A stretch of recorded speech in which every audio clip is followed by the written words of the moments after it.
during that time, the Lord really worked in my life and grew me, but I dealt with some serious feelings of animosity. Yeah. And I was kind of to the point where I'm like, forget all this.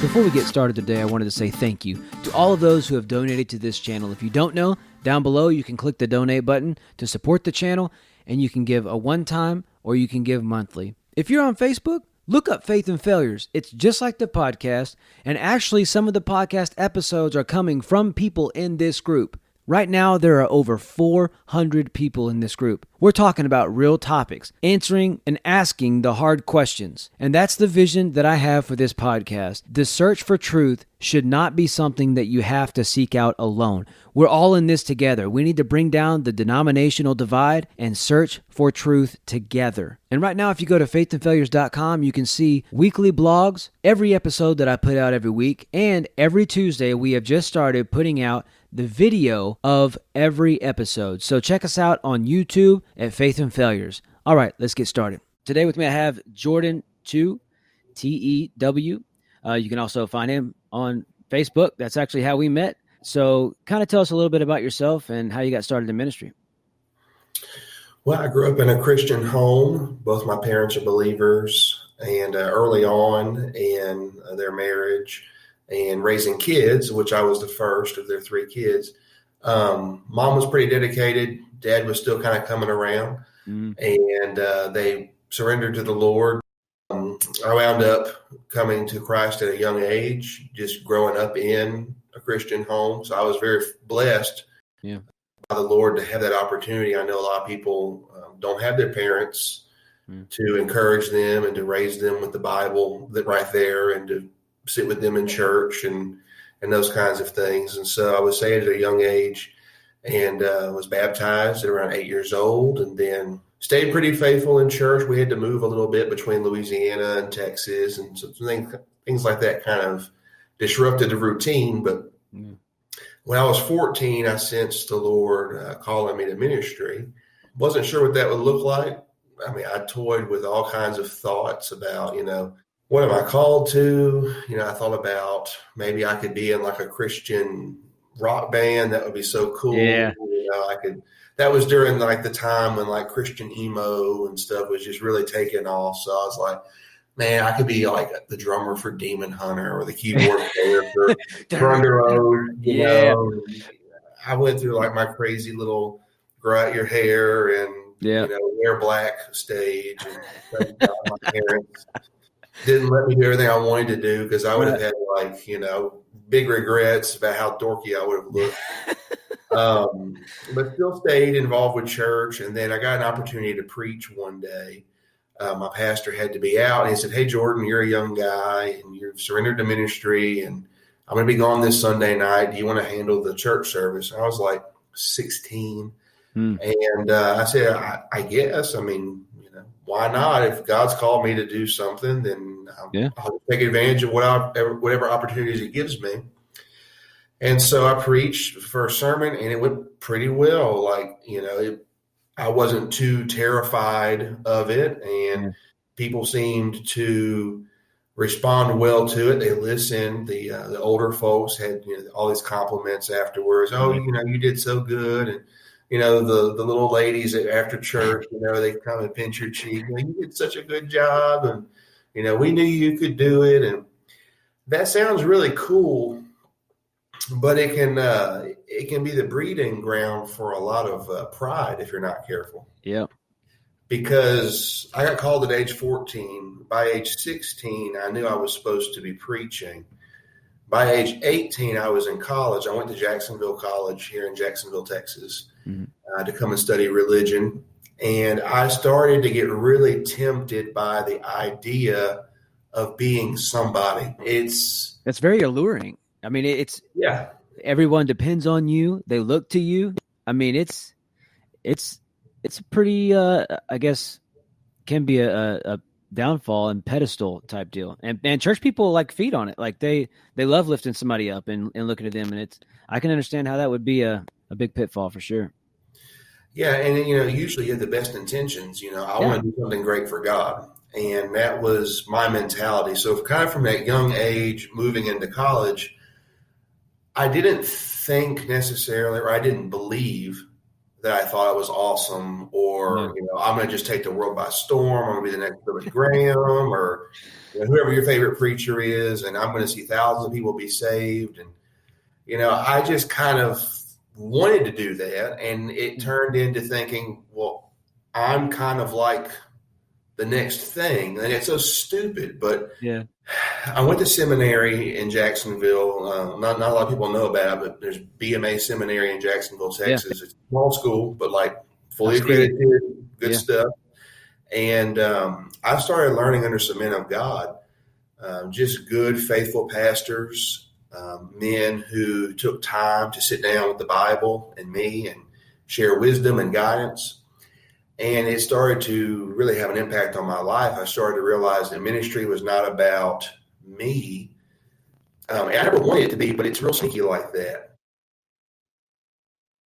Yeah. Because you start kind of thinking, well, it's not about me, but if I'm doing more, or if I'm succeeding, then that means the message I'm preaching is doing well, and that's succeeding. Or if I have a following, that means that Jesus has a bigger following. And who doesn't want Jesus to have a bigger following? Right. And so you really set yourself up in that mindset for like, it's about me progressing so Jesus can progress. But as I studied the Bible more, my theology got a little more straightened out. Praise God for that. And I started to understand that it wasn't my kingdom, it was God's kingdom. Always has been, always will be. That I can't make anybody get saved. Yeah. Can't. I can tell them the message, but that's between them and God. And honestly, God could wipe me out tomorrow and his kingdom would be just fine. Bottom line, And looking back, like that's good news. At the time, though, it was kind of like, well, oh man, that's a hard pill to swallow. Yeah. And don't know if I like maybe not being as needed as I thought I was. And so trying to think, moving forward, I went back to my home church, which is in a small town in East Texas. The church I was licensed under and served there. And the pastor had changed, everything, the whole staff had changed. And so I came back as the only guy who was one of the original dudes at the church. It's like the gospel is not really appealing enough. We need to put on this really amazing, huge event, and maybe people will come, and then maybe they'll see that we're kind of cool, and then maybe they'll come to us later on, and then maybe then we'll get to tell them about Jesus, and maybe that'll be enough to impress them. I don't know. I started having some serious differences. I started realizing this doesn't seem to be what the Bible's about. It doesn't seem to be how Jesus did ministry. And this is while you're the associate pastor? Yeah. Oh, so you're like torn, like what you're that's a hard spot to be in. Yeah. You're under the pastor. You've been there. It was your home church, and it's a newer pastor.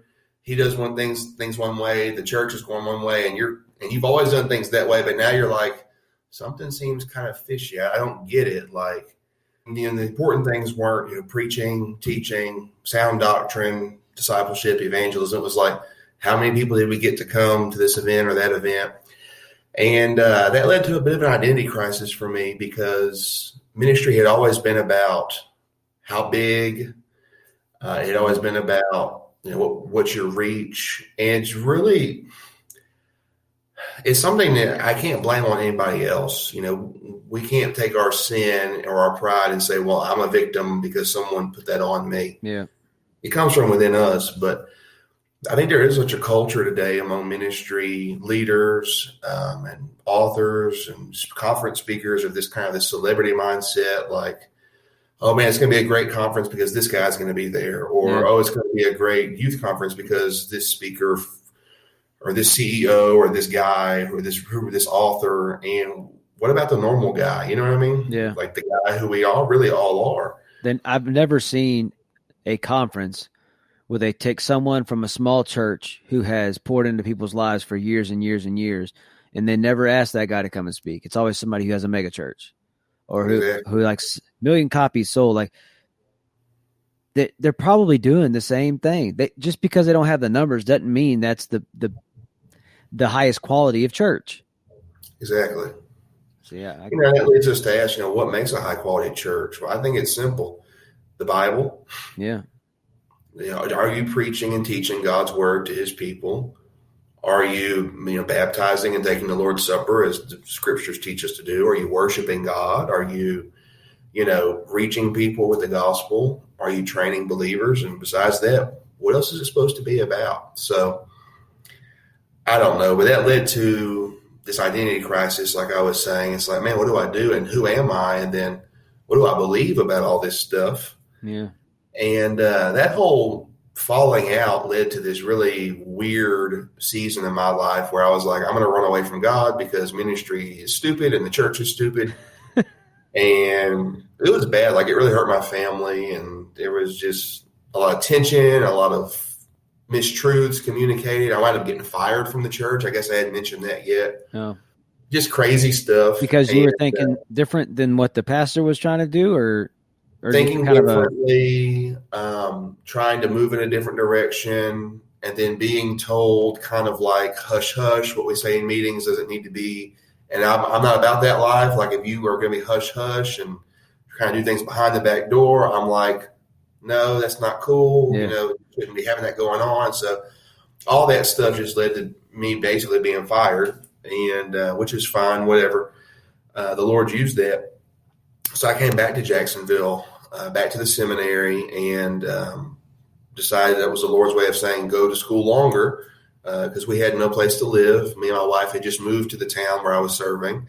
We were just getting married. In fact, on our honeymoon, that whole time is when I was in the process of being fired. So interesting time. Yeah. So I had literally spent 2 months driving a Ford Ranger from Jacksonville to Marshall, Texas, packing all of our stuff, all of her stuff from her little seminary apartment, because she went to school here too for her bachelor's.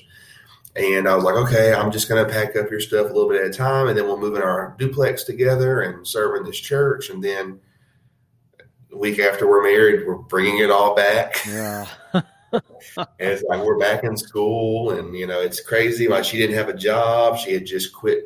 She was working at Walmart, and she had seniority built up, and she should have lost all of that and gone back to minimum wage. But God was so good. The person forgot to delete her out of the computer system, and she was able to get back. Her benefits and all that were still in place. It was a miracle. That's awesome. And I find myself going from a guy who's serving in this church and trying to help this youth ministry and the other parts of the church to, I'm in seminary again, and we're here because this is the only opportunity we have. God's closed every other door. We have no place to live. We have no job. I mean, it's rough. My wife got back on at Walmart, and I became an intern, a college intern at a church here in town. And during that time, the Lord really worked in my life and grew me, but I dealt with some serious feelings of animosity. Yeah. And I was kind of to the point where I'm like, forget all this. I remember taking a church administration class, and it was all about how to deal with people. And there's different issues that come up when you're serving in ministry. And I was like the biggest jerk in the class. I was cynical. I was hard-hearted. I'm like, yeah, the churches, they don't care about people, this and this. And I was like, yeah, they don't like the pastor. And in the middle of the class? Do what? Yeah. I mean, it wasn't quite like that, but that's in essence what I was saying. Yeah. Like, I was always kind of the guy with just a little edge to his answer. Yeah. In the discussions. And the professor, I think, kind of liked it in a way. Yeah. Because he could tell that I was at least just being really real about it. And so at this point, my whole life had been serving God in church, Christian family, squeaky clean, everything's good. Go to college, hit some rocky things, try to live right, try to do the right thing. Then it's like real life, real ministry, real ugliness hits, and you're like, what do you do? So I had decided I was going to pull a Jonah and just be like, God, I know you said to go this way. I'm going to go that way instead. And I decided, well, maybe I'll be a professor. I'll be a New Testament and Greek professor. That's what I'll do. I'll go to seminary. It's safe. It's hard. Being in school is not the funnest thing, but at least I don't have to deal with people. Right. Which, people always say ministry would be great if it wasn't for the people. But that's really what it's about. People, ultimately it's for God, but you deal with people. And had to work through a lot of anger, had to work through a lot of depression. And I guess the one thing I'd like to share with everybody is there is always another day ahead of you. Yeah. If the Lord says the same. You will be treated meanly and you will be treated with ugliness by people who call themselves Christians. But that doesn't mean that there's not good, faithful people in churches. Yeah. Doesn't mean that all churches are bad. It doesn't mean all pastors are bad. My pastor essentially psychologically abused me for a year and a half to the point where it was like, you get in that mindset, well, it's like, well, it's not that bad. Or I don't think he was really meaning that. You kind of get that gaslighting, Stockholm syndrome type stuff where you're like, well, he's a good guy. Maybe I'm the problem. Yeah. Maybe I am a screw up, or maybe I've got the wrong mindset. Maybe I'm not called to ministry. That was suggested to me by the pastor too. Maybe you're not even called to ministry. And I was like, what? He said that to you? Yeah. So I'm pretty sure you're supposed to be moving me forward and helping me if I'm coming to you with problems. You know what I mean? Like, help me. I'm 19 years old, 20 years old here. Help a brother out. Don't tear him down. So I've got a lot of reasons to hate the church at this point in my life. And this isn't the first time. We've seen church struggles before.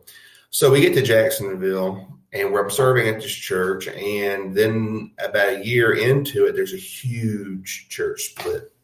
Mm-hmm. I mean, like ugly, mean, bickering. Yeah. And this is not a tiny church. This is a well-known in the area type of church. Yeah. And so it's like, I'm here, I'm serving. And it's like, what do you do? And there's sides, like literal sides forming in the church. And, once again, it's like, I don't want to do church. Like, this is not cool, but I know I'm called to it and I'm going to hold my nose and do it.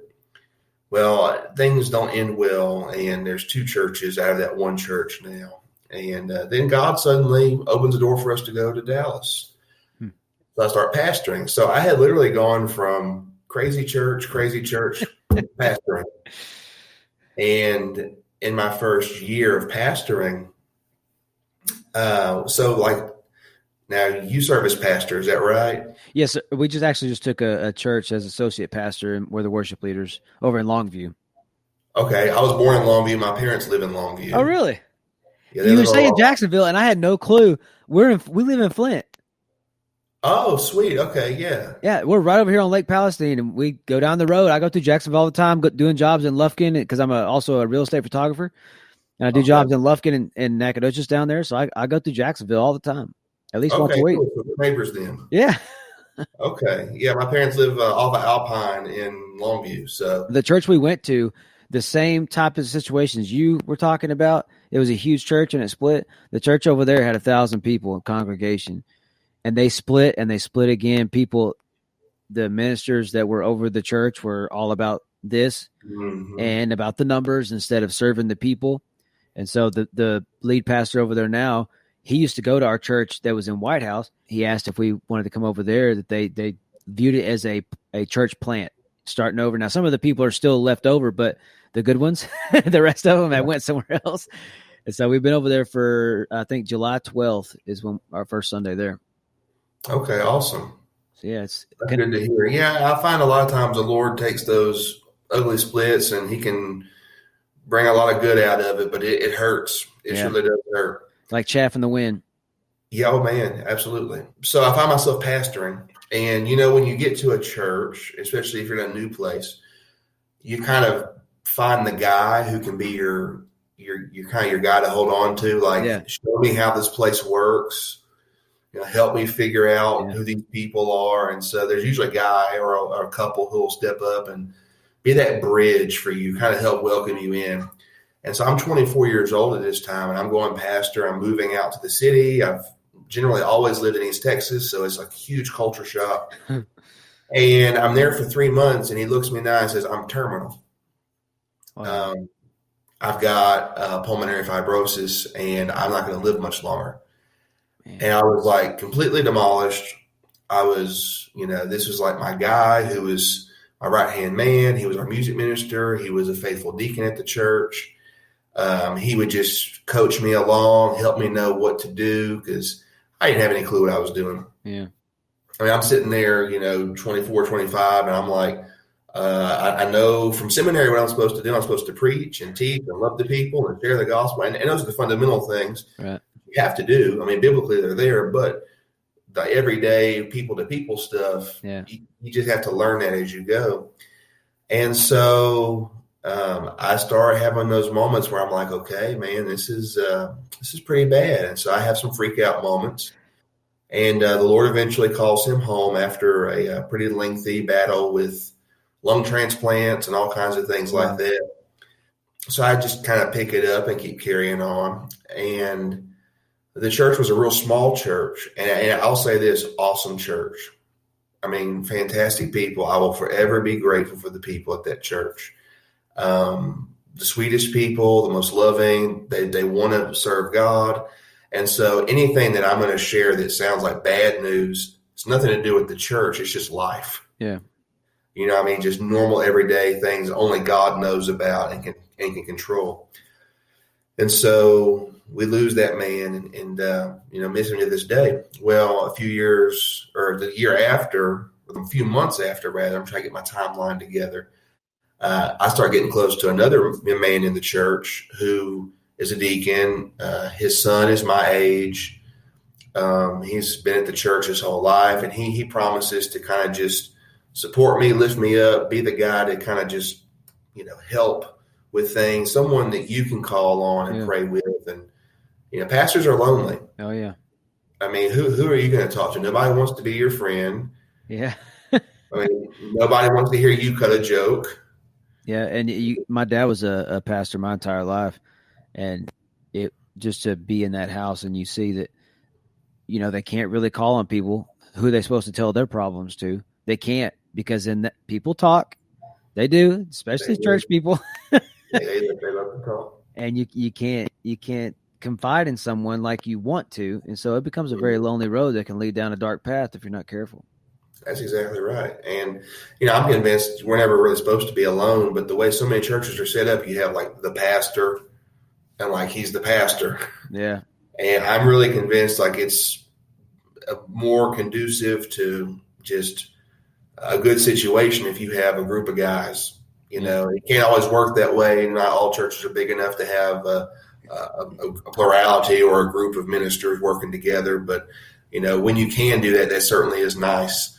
It takes a load off the ministerial leadership. But so I get real close to this guy, I get close to his family, and it's going well. Church is starting to just feel more like home. Things are smooth. And then we get together on a Saturday morning and we go out to breakfast together. And we have one of those moments, we have these heart-to-heart conversations. I say, man, Dennis, I'm just having a rough time.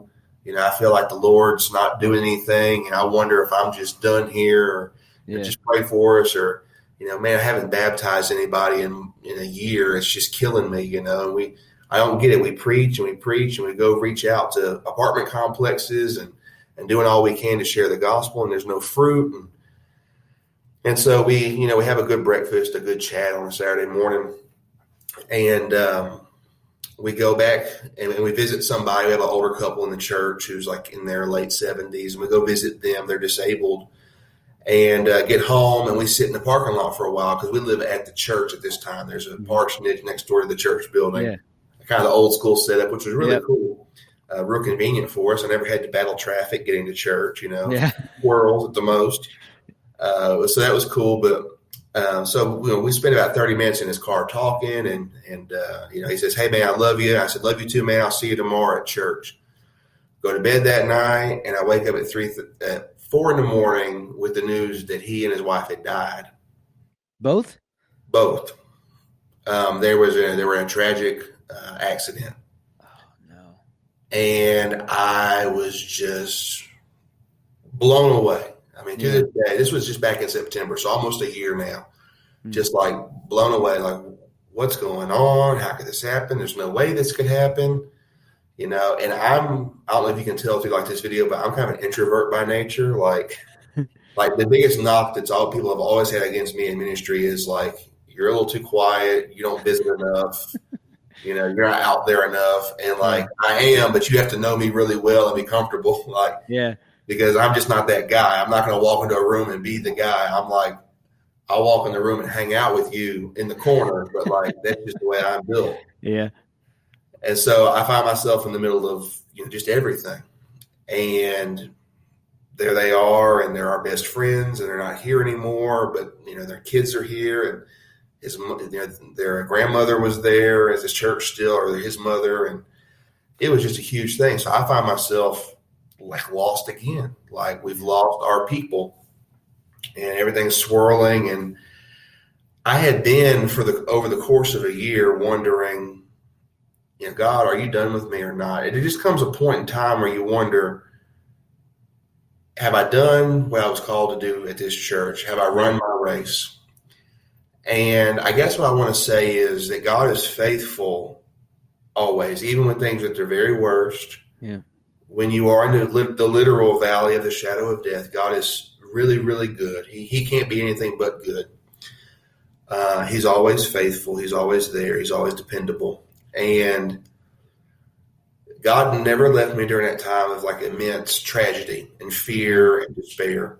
I found myself several months later, not as a result of what had happened to our friends, but the Lord had just made it clear, your time here is done. And so I found myself being in this place once again, like, God, what are you doing? Like, where are we going? This isn't the plan. Like, I'm a planner. Like, Yeah. God, that's not the plan. Like, we talked about this. You're supposed to give me warning. That's a tough place to be in.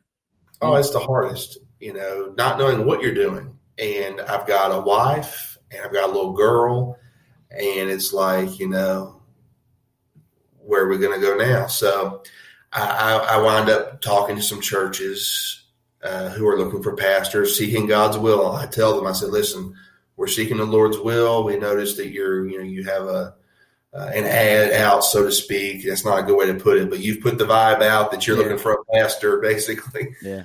I saw you requesting that, and pray about this. Here's my resume, and didn't hear back from anybody. Even in our own denomination, it was like, well, maybe not. And like, that was a little weird to me because I knew a lot of these people. Like, our denomination's pretty small, so they knew me and I knew them, but it was still kind of like, well, we don't know. We've got someone else we're praying about.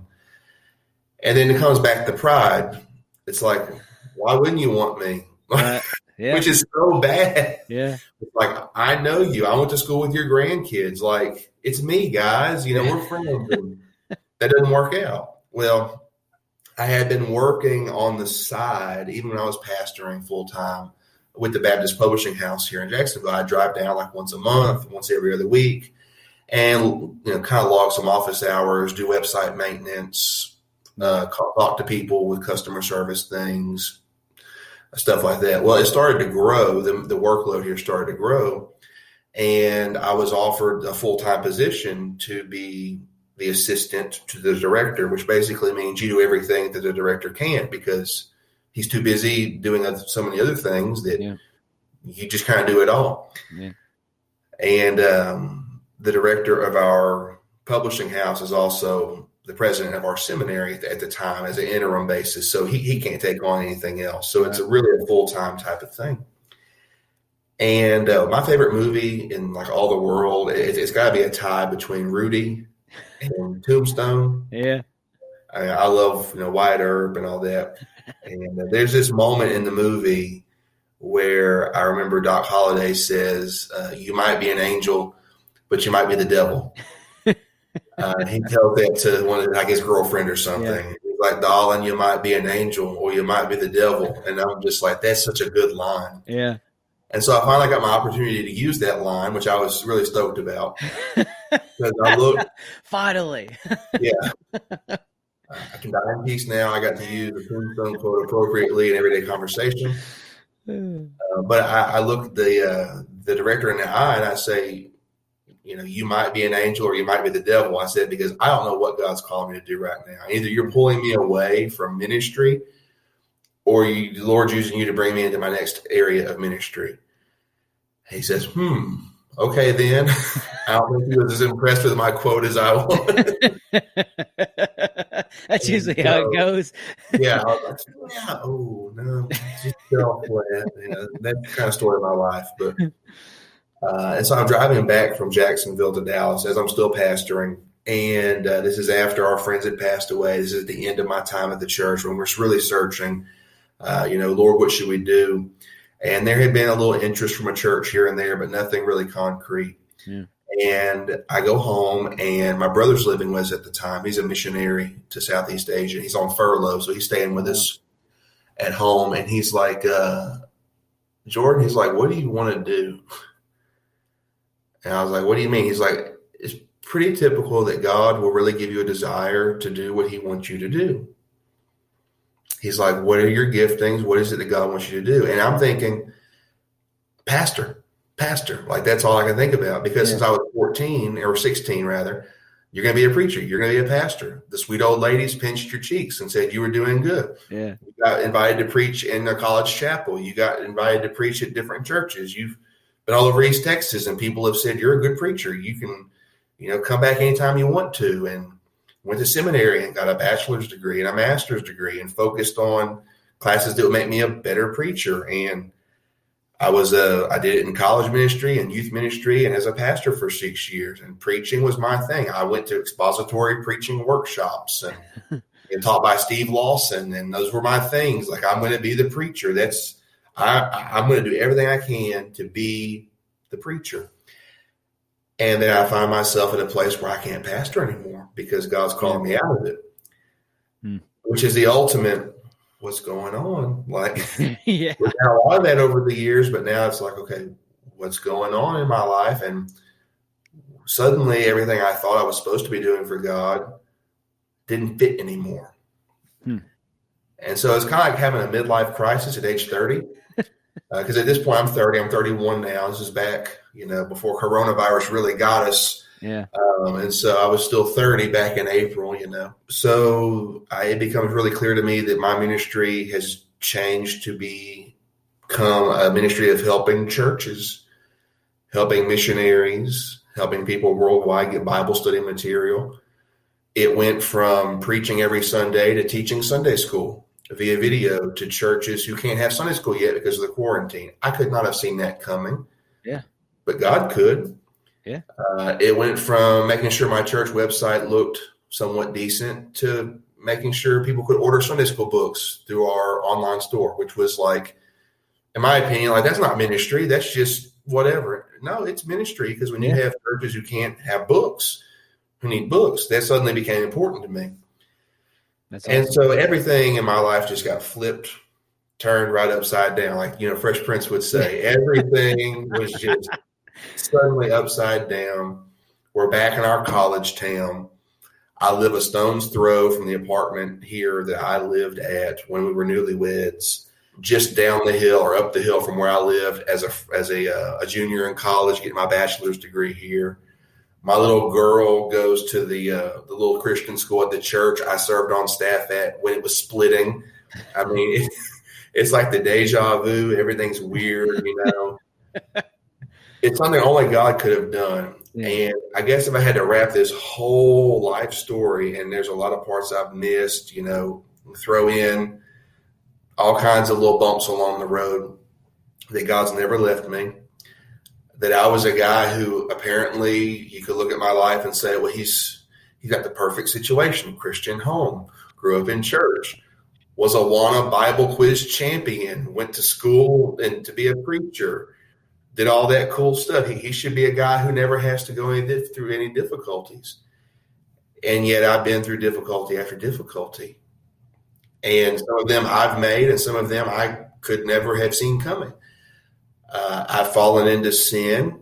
I need God's grace every moment of every day. I'm not the most well-read person, but God has me in a position where I'm helping print books. It's like God really uses the weak and the feeble.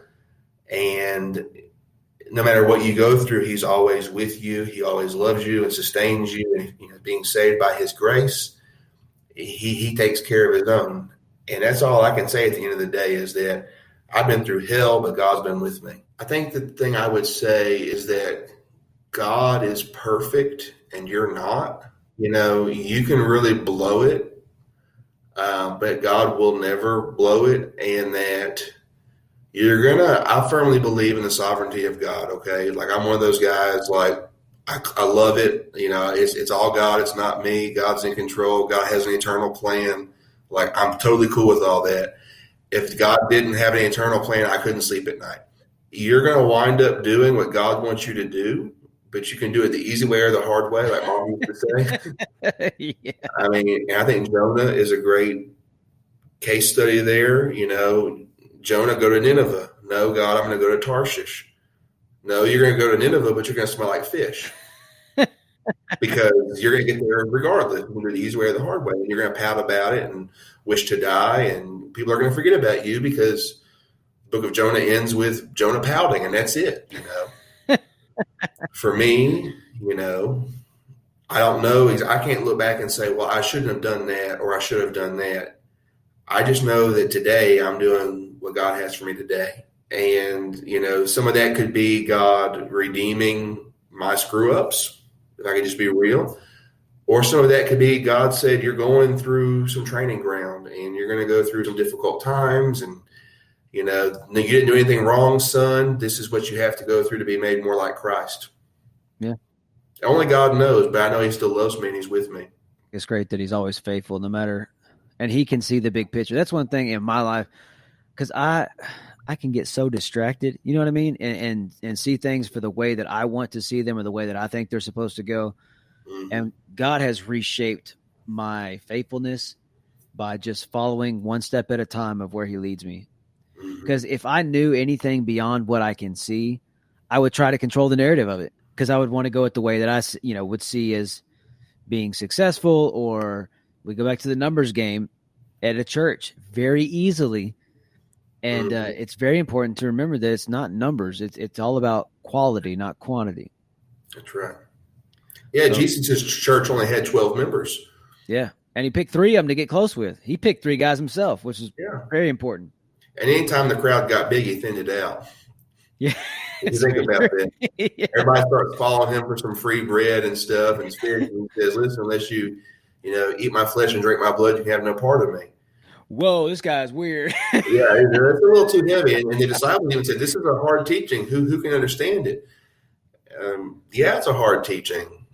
That's the point. It takes a miracle to understand and to love and to follow. And he who has an ear, let him hear. And those ears are God-given. So, yeah, well, Jordan, I appreciate you coming on today and kind of telling your story and kind of being bare for the people. And I know that somebody listening will be encouraged by your story, because I've before, right before we went to the church we're at now over in Longview, my wife and I, there was nothing wrong with the church that we were at, but we had felt for a while that God was about to move us somewhere else. We didn't know where, we didn't know when, and we had no clue. And it was like we were just kind of in this suspense, just dangling there, like, God, okay, like kind of a thorn in the nest a little bit, to where when it was time to go, we would be ready to go.